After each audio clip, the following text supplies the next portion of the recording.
Dragon ball दाइमा के episode 3 में हमें दिखाया जाता है कि सुप्रीम काई, ग्लोरियो और गोकू तीनों ही डीमन वर्ल्ड जाने के लिए रवाना हो जाते हैं और बस कुछ ही सेकंड में ही वो अर्थ के ऑर्बिट को क्रॉस कर देते हैं। और इसकी स्पीड देख के गोकू पूरा हैरान था। तब सुप्रीम काई उसे समझाते हैं कि इस शिप का इन्वेंशन ही इसलिए हुआ है ताकि ये डायमेंशन के बीच में ट्रेवल कर सके, तो इसकी स्पीड बहुत ही ज्यादा है। और पता नहीं गोकू इतना हैरान क्यों है, क्योंकि वो तो खुद लगभग लाइट की स्पीड से मूव कर सकता है। तब सुप्रीम काई ग्लोरियो से पूछते हैं कि हम वार्प सामा के पास जा रहे हैं ना। गोकू पूछता है कि आखिर ये वार्प सामा कौन है। फिर सुप्रीम काई उसे डिटेल में समझाते हैं कि डीमन रिल्म और आउटसाइड वर्ल्ड, इन दोनों के बीच में ट्रैवल करने के लिए हमें वार्प सामा से परमिशन लेनी पड़ती है। और अगर आपको याद होगा, जो हमें पहले एपिसोड में मैजिक आप दिखाई गई थी वही वार्प सामा है। तो वो उसके पास जाते हैं और रास्ते में सुप्रीम काई को ग्लोरियो पे थोड़ा बहुत शक हो रहा होता है। तो वो उससे पूछते हैं कि तुम यहाँ पर गोकू के लिए आए थे ना। फिर ग्लोरियो बताता है कि हाँ, मैं अपने किंग के कहने पे ये कर रहा हूँ, जो कि थर्ड डीमन वर्ल्ड के किंग है। फिर ग्लोरियो बताता है कि मेरे किंग चाहते हैं कि तुम गोमा को हरा दो। इसी पे गोकू पूछता है कि आखिर वो कितना पावरफुल है, पर ग्लोरियो उसे दिलासा देके बोलता है कि अगर तुमने माजिन बू को हरा दिया तो उसे हराना तुम्हारे लिए कोई बड़ी बात नहीं होगी। हाँ, पर गोमा बहुत ज्यादा समझदार और बहुत ज्यादा ही चालाक है, तो उसे हल्के में भी नहीं लिया जा सकता। तो गोकू तैयार हो जाता है, क्योंकि उसे वैसे भी डंडे को बचाना था और खुद नॉर्मल होना था। पर हमें दिखाया जाता है कि सुप्रीम काई को ग्लोरियो पे अभी भी भरोसा नहीं है और बाद में वो उस मैजिक ऐप के पास पहुँच जाते हैं। पर उससे पहले सुप्रीम काई अपनी लोकेशन किबीटो को सेंड कर देता है, क्योंकि जब वो वेजिटा और बाकी लोगों के साथ आए तो उन्हें रास्ता ढूंढने में दिक्कत ना हो। और वार्प सामा को देखते ही गोकू बच्चों की तरह चिल्लाने लग जाता है कि देखो वो कितनी बड़ी गोल्डफिश है। और ये बात उन्हें बिल्कुल पसंद नहीं आती। वो गोकू से बोलते हैं कि मुझे गोल्डफिश मत बुलाओ, पर गोकू भी सुनने वालों में से कहाँ था। तो उन्हें बहुत ही ज्यादा गुस्सा आ जाता है, क्या होगा अगर इन्हें पता चल गया कि मैं इन्हें मैजिक ऐप बुला रहा हूँ। फिर सुप्रीम काई गोकू को एक कोने में ले जाके समझाते हैं कि तुम्हें इनसे थोड़ी रिस्पेक्टफुली बात करनी होगी, क्योंकि अगर ये थोड़ा सा भी गुस्सा हो गए तो ये हमें दूसरे वर्ल्ड में जाने नहीं देंगे, तो तुम उनके सामने अपना मुंह बंद ही रखो। तब वार्प सामा ग्लोरियो को देख के पहचान जाते हैं कि ये तो अभी थोड़ी देर पहले ही आया था, पर तब वो अकेला था और अब उसके साथ दो लोग और हैं। फिर वो पूछते हैं कि आखिर ये दोनों कौन है, क्योंकि अगर वो दोनों डीमन नहीं हुए तो मैं उन्हें अलाउ नहीं करूंगा। फिर ये चेक करने के लिए कि वो डीमन है कि नहीं, वो उनके कान चेक करने लग जाता है और सुप्रीम काई तो उस टेस्ट में पास हो जाते हैं। पर गोकू के कान पॉइंटेड नहीं थे तो सुप्रीम काई उसे छुपा लेते हैं। पर ये बात तो उन्हें भी पता थी कि बिना कान दिखाए तो वो उन्हें जाने देंगे नहीं, तो सुप्रीम काई अपनी मैजिक से गोकू के कान पॉइंटेड कर देते हैं। अब उन्हें इन तीनों पे कोई शक नहीं होता, तो वो उन्हें जाने के लिए अलाउ कर देते हैं। और तभी वो मैजिक ऐप उनसे एक पिन कोड पूछता है। सुप्रीम काई थोड़ा कंफ्यूज थे कि आखिर ये क्या नंबर पूछ रहा है। तब ग्लोरियो बताता है कि अगर हमें यूनिवर्स के बीच में ट्रैवल करना होता है तो हमें एक पिन कोड की जरूरत पड़ती है।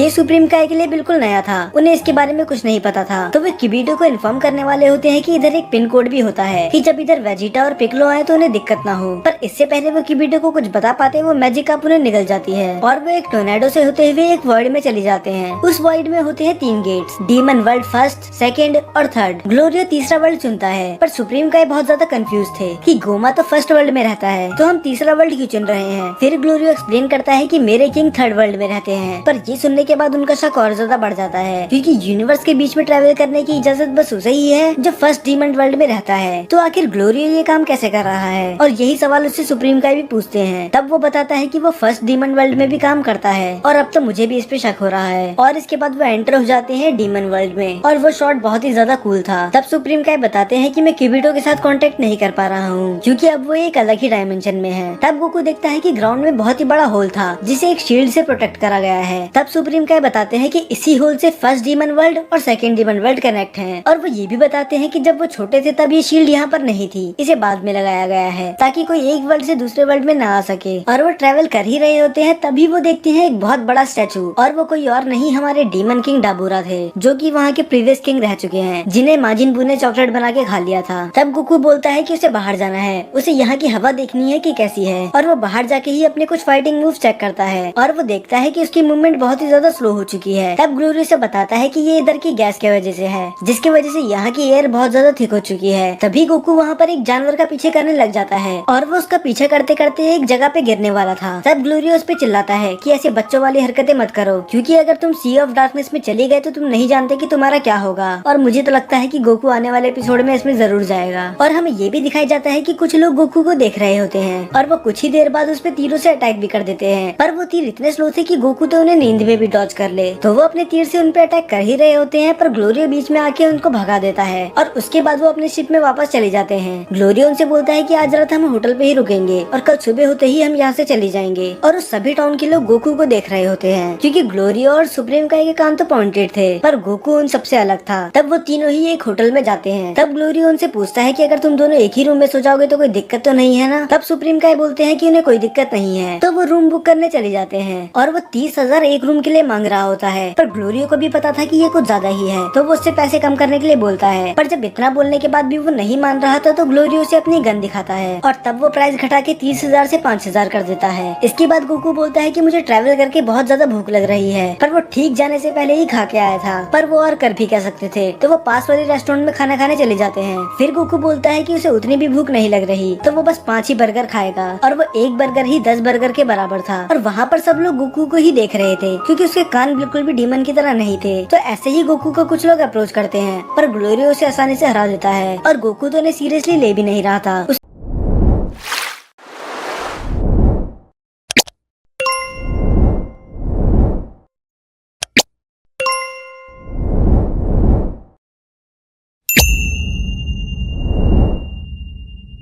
उसका फाइट से ज्यादा ध्यान खाने में था। वो तो उनकी किस्मत अच्छी थी कि गोकू अपनी असली बॉडी में नहीं था। तो इसके बाद यहाँ पर छोटी सी फाइट शुरू हो जाती है और गोकू अकेला ही सब पे भारी पड़ रहा था। और इस फाइट की कोरियोग्राफी बहुत ही ज्यादा एपिक थी। इसे देख के ओजी ड्रैगन बॉल की याद आ गई। वो बिल्कुल क्लासिक ड्रैगन बॉल की तरह थी। तो अब उन्हें पता चल गया है कि चाहे गोकू डीमन नहीं है, पर उससे पंगे लेना कोई समझदारी की बात नहीं होगी। तो वो वहाँ से भाग जाते हैं और वो जाते समय ये बोलते हैं कि हम तुम्हें देख लेंगे। पर गोकू, ग्लोरियो और सुप्रीम काय इसे सीरियसली नहीं लेते। फिर हमें नेक्स्ट मॉर्निंग का सीन दिखाया जाता है जहाँ पर गोकू सुप्रीम काय के ऊपर पैर रख के सो रहे होते हैं। सुप्रीम काय एक गॉड है और पता नहीं गोकू उनकी रिस्पेक्ट करना कब सीखेगा। फिर थोड़ी देर बाद हमें दिखाया जाता है कि ग्लोरियो उनके पास आता है और वो बोलता है कि अब जाने का समय आ चुका है। पर वो बाहर जाते ही देखते हैं कि उनकी शिप अब गायब हो चुकी है और ये काम उन्हीं लोगों का था जिनसे इनकी कल रात को फाइट हुई थी। तो ये तीनों ही अब इस जगह पे फंस चुके हैं और ये एपिसोड यहीं पर खत्म हो जाता है। अब जैसे ही ड्रैगन बॉल आगे बढ़ते जा रहा है, उसके एपिसोड भी इंटरेस्टिंग होते जा रहे हैं। खासकर वो फाइट वाला सीन बहुत ही ज्यादा एपिक था और चाहे ये थोड़ी बहुत जीटी की वाइब दे रहा हो, पर ये उससे ज्यादा एपिक है क्योंकि जीटी की सबसे बड़ी ही मिस्टेक ये थी कि सारा फोकस गोकू पे कर दिया गया था। पर इसमें ऐसा नहीं है। हमें सुप्रीम काय और ग्लोरियो का कैरेक्टर डेवलपमेंट भी दिखाया जा रहा है और मैं तो चाहता हूँ कि वेजिटा और पिगलो की भी जल्दी एंट्री हो जाए, पर हम सभी जानते हैं कि ऐसा नहीं होने वाला। तो इसका नेक्स्ट एपिसोड आपको अगले हफ्ते देखने के लिए मिल जाएगा।